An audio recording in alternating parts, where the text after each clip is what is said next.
Hi, fifth graders, and welcome to another read aloud of Tuck Everlasting by Natalie Babbitt. Last week we left off on chapter 17, and let's see here. Miles and Winnie were going fishing, and Winnie did not feel happy about catching the fish and actually keeping them. That is where we left off. All right, let's go ahead and pick up on chapter 18. And so there were flapjacks again for breakfast, but no one seemed to mind. Didn't get a bite, huh? Said May. No, said Miles. Nothing we wanted to keep anyways. And that was true. And though Winnie blushed as he said it, she was grateful he didn't explain. Never mind, said May. You're likely out of practice. Tomorrow, maybe. Sure, said Miles. Tomorrow. But it was the thought of seeing Jessie again that kept Winnie's stomach fluttering, and at last he came down from the loft, yawning and rosy, rubbing his curls, just as May was piling the plates with flapjacks. Well, slug a bed, she said to him fondly. You come near missing breakfast. Miles and Winnie've been up for hours, out fishing and back already. Oh, said Jessie, his eyes on Miles. Where's the fish then? How come we got nothing but flapjacks? No luck, said May. They wasn't biting, for some reason. Reason is, Miles don't know how to fish, said Jessie. He grinned at Winnie, and she lowered her eyes, her heart thumping. Don't matter, said May. We've got plenty without. Come and get your plates, everybody. They sat about in the parlor as they had the night before. The ceiling swam with bright reflections, and sunlight streamed across the dusty, chip-strewn floor. May surveyed it all and sighed contentedly. Now, this is real nice, she said, her fork poised above her plate. Everyone sitting down together, and having Winnie here. Why, it's just like a party. That's the truth, said Jessie and Miles, both together, and Winnie felt a rush of happiness. Still, we got things to discuss, Tuck reminded them. There's the business of the horse getting stolen, and we got to get Winnie home where she belongs. How are we going to do that, though, without a horse? After breakfast, Tuck, said May firmly. Don't spoil a good meal with a lot of talk. We'll get to it soon enough. So they were silent, eating, and this time Winnie licked the syrup from her fingers without pausing to think about it first. Her fears at last night's supper seemed silly to her now. Perhaps they were crazy, but they weren't criminals. She loved them, and they belonged to her. Tuck said, How'd you sleep, child? And she answered, Just fine, and wished for a fleeting moment that she could stay with them forever in that sunny, untidy little house by the pond, grow up with them, and perhaps, if it was true about the spring, then perhaps when she was 17, she glanced at Jessie where he sat on the floor, his curly head bent over his plate. Then she looked at Miles, and then her eyes went to Tuck and lingered on his sad, creased face. It occurred to her that he was the dearest of them all, though she couldn't have explained why she felt that way. However, there wasn't time to wonder, for at that moment someone knocked at the door. It was such an alien sound, so sudden and surprising, that May dropped her fork, and everyone looked up, startled. Who's that? Said Tuck. I can't imagine, whispered May. We ain't never had callers in all the years we've been here. The knock came again. I'll go, Ma, said Miles. No, stay where you are, she said. I'll go. She put her plate down carefully on the floor and stood up, straightening her skirts. Then she went to the kitchen and opened the door. Winnie recognized the voice at once. It was a rich, pleasant voice, the man in the yellow suit. And he was saying, Good morning, Mrs. Tuck. It is Mrs. Tuck, isn't it? May I come in? Chapter 19. The man in the yellow suit came into the sunlit parlor. He stood for a moment, looking around at them all, May, Miles, and Jessie, and Tuck, and Winnie, too. His face was without expression, but there was something unpleasant behind it that Winnie sensed at once, something that made her instantly suspicious. And yet his voice was mild when he said, "You're safe now, Winifred. I've come to take you home." "We was going to bring her back directly, ourselves," said Tuck, standing up slowly. "She ain't been in no danger." "You're Mr. Tuck, I suppose, then?" said the man in the yellow suit. "I am," said Tuck formally, his back straighter than usual. "Well, you may as well sit down again. You too, Mrs. Tuck. I have a great deal to say and very little time for saying it." Mays sat down on the edge of the rocker, and Tuck sat too, but his eyes were narrow.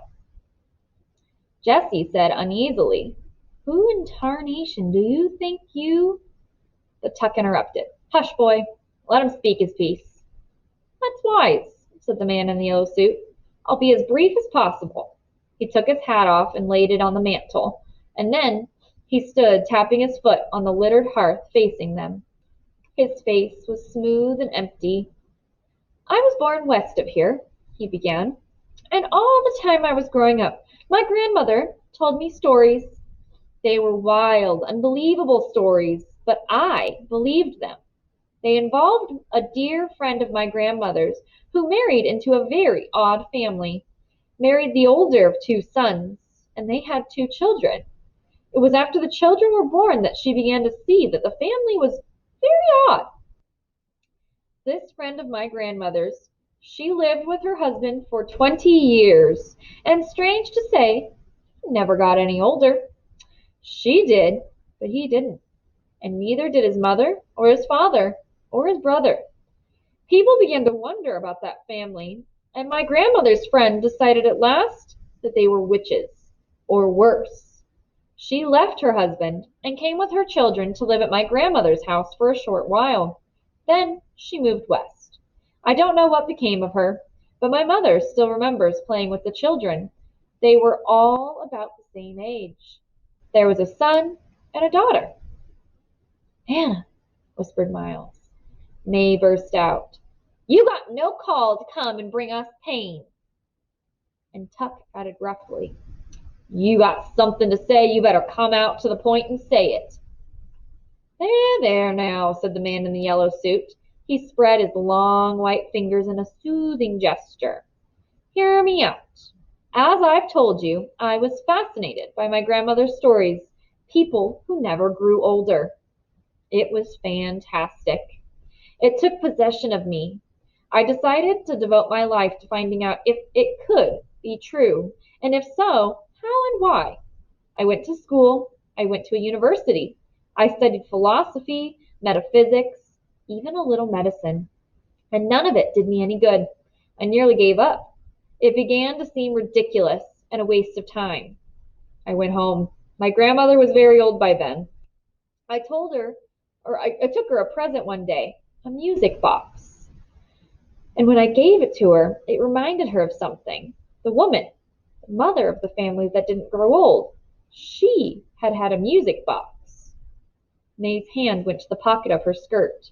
Her mouth opened and then shut it again with a snap. "The music box played a very particular tune," the man in the yellow suit went on. "My grandmother's friend and her children, Anna, that was your daughter's name? They'd heard it so often that they knew it by heart. They taught it to my mother during the short time they lived in the house, and we talked about it then. All those years afterward, my mother, my grandmother, and I. My mother was able to remember the melody finally. She taught it to me. That was nearly 20 years ago now, but I kept it in my head. It was a clue." The man in the yellow suit folded his arms and rocked a little. His voice was easy, almost friendly. "During those 20 years," he said, "I worked at other things, but I couldn't forget the tune or the family that didn't grow older. They haunted my dreams. So a few months ago I left my home and I started out to look for them, following the route they were said to have taken when they left their farm.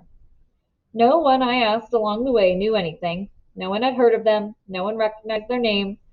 But 2 evenings ago, I heard that music box. I heard that very tune, and it was coming from the Fosters' wood. And next morning early, I saw the family at last, taking Winifred away. I followed, and I heard their story. Every word. May's face drained of color at this. Her mouth hung open, and Tuck said hoarsely, "What are you going to do?" The man in the yellow suit smiled. "The Fosters have given me the wood," he said, "in exchange for bringing Winifred home. I was the only one who knew where she was, you see, so it was a trade. Yes, I followed you, Mrs. Tuck, and then I took your horse and went directly back." The tension in the parlor was immense. Winnie found that she could scarcely breathe. It was true, then. Or was the man who stood there crazy, too? "Horse thief!" cried Tuck. "Get to the point. What are you going to do?" "It's very simple," said the man in the yellow suit. And as he said this, the smoothness of his face began to loosen a little. A faint flush crept up his neck, and the pitch of his voice lifted, became a fraction higher. "Like all magnificent things, it's very simple. The wood and the spring belong to me now." He patted his breast pocket. "I have the paper here, all signed and legal to prove it. I'm going to sell the water, you see." "You can't do that," roared Tuck. "You got to be out of your mind." The man in the yellow suit frowned. "But I'm not going to sell it to just anybody," he protested. "Only certain people. People who deserve it. And it will be very, very expensive. But who wouldn't give a fortune to live forever?" "I wouldn't," said Tuck grimly. "Exactly," said the man in the yellow suit. His eyes glowed. "Ignorant people like you should never have the opportunity. It should be kept for certain others. And for me. However, since it's already too late to keep you out, you may as well join me in what I'm going to do. You can show me where the spring is and help me to advertise. We'll set up demonstrations. You know, things that would be fatal to anybody else, but won't affect you in the least. I'll pay for your assistance, of course. It won't take long for word to spread, and then you can go on your way. Well, what do you guys say?" Jessie said dully, "Freaks. You want us to be freaks in a patent medicine show." The man in the yellow suit raised his eyebrows, and a nervous petulance came into his voice. "Of course, if the idea doesn't appeal to you," he said, blinking rapidly, "you needn't be in on it at all. I can find the spring and manage just as well without you.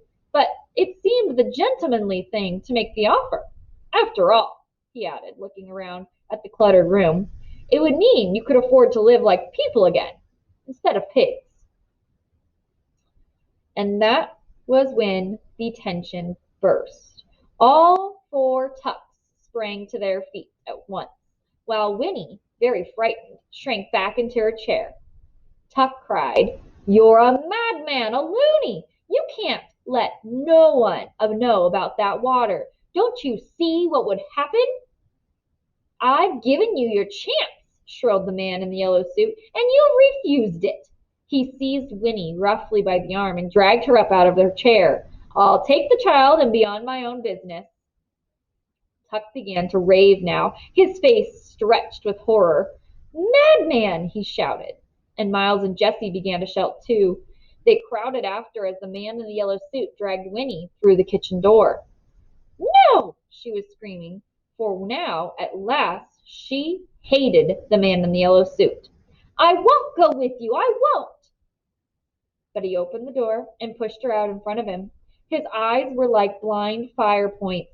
His face twisted. Then the shouting behind them stopped abruptly, and in the midst of the sudden silence came May's voice, flat and cold. "You leave that child be," she said. Winnie stared. May was standing just outside the doorway, and she held Tuck's long-forgotten shotgun by the barrel like a club. The man in the yellow suit smiled a ghastly smile. I can't think why you're so upset. Did you really believe you could keep the water for yourselves? Your selfishness is really quite extraordinary. And worse than that, you're stupid. You could have done what I'm about to do long ago. And now it's too late. Once Winifred drinks some of the water, she'll do just as well for my demonstrations. Even better, children are much more appealing anyway. So you may as well relax. There's nothing you can do to stop me. But he was wrong. May lifted the shotgun. Behind her, Miles gasped. Ma, no! The May's face was dark red. Not Winnie, she said between clenched teeth. You ain't going to do a thing like that to Winnie, and you ain't going to give out the secret. Her strong arms swung the shotgun around her head like a wheel. The man in the yellow suit jerked away, but it was too late. With a dull cracking sound, the stock of the shotgun smashed into the back of his skull. He dropped like a tree, his face surprised, his eyes wide open. And at that very moment, riding through the pine trees, just in time to see it all come together, was the Tree Gap Constable. And that is where we're going to stop for today's read aloud. So the man in the yellow suit told the Tucks about his plan to sell the water from the spring and make basically a business out of it, selling life, endless life, right? And he offered the Tucks to be a part of it, but obviously they've never wanted anybody to know about it because the world would fill up with people and they would never die and nobody would ever get better and the cycle would not keep going. And they've obviously thought about this more than him. He's only thinking about it as a money-making scheme. So they say no, and he takes Winnie, and he says Winnie will drink the water, and Winnie will be the freak in the freak show. And that's when May got mad and hit him upside the head with the base or the bottom of their shotgun. Stay tuned to find out what happens next.